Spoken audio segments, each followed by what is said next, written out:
ధర్మరావు దగ్గరికి అయితే ఆపరేషన్ పడుతుంది అమ్మ, 1,00,000 రూపాయలు అవుతాయని చెప్పారు.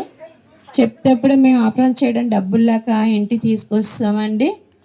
మరి అలాగే 3 సంవత్సరాలు నా భర్త మంచం మీదే ఉన్నాడండి. మంచం మీద ఉన్నప్పుడు మరి మాత్రలు కూడా సరిగ్గా వేయలేదు, సరైన భోజనం కూడా పెట్టలేకపోండి వాళ్ళమే. చాలా పేదరికం జీవితం అది. నాకు అత్తవరకు అమ్మగలు చాలామంది ఉన్నారు కానండి ఎవరు మమ్మల్ని ఆదరించలేదండి.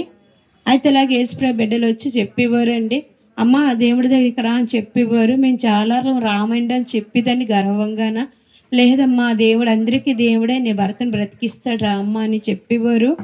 అయితే నేను వెళ్ళేదాన్ని కాదండి. అలా 3 సంవత్సరాలు నాకు దేవుడు సువార్త చెప్పారండి. అయితే ఒక దిన నా భర్త చచ్చా యేసుప్రభు దగ్గరికి వెళ్దాం రా అనేవారు.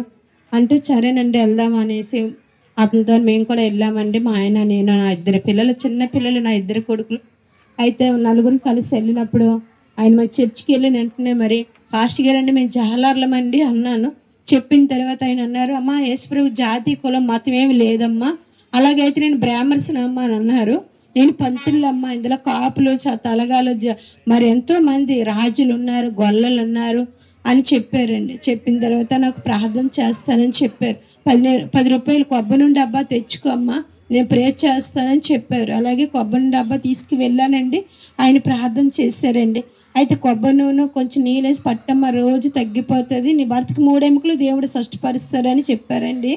అయితే నాకేం తెలియదండి యేసుప్రభు గురించి, నేను చదువుకోలేదు కూడా.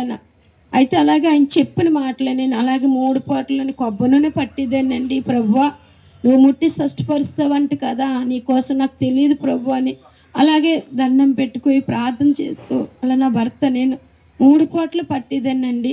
అలాగే 2 నెలలు అవుతుంది మేము చర్చికి వెళ్తుండగాన.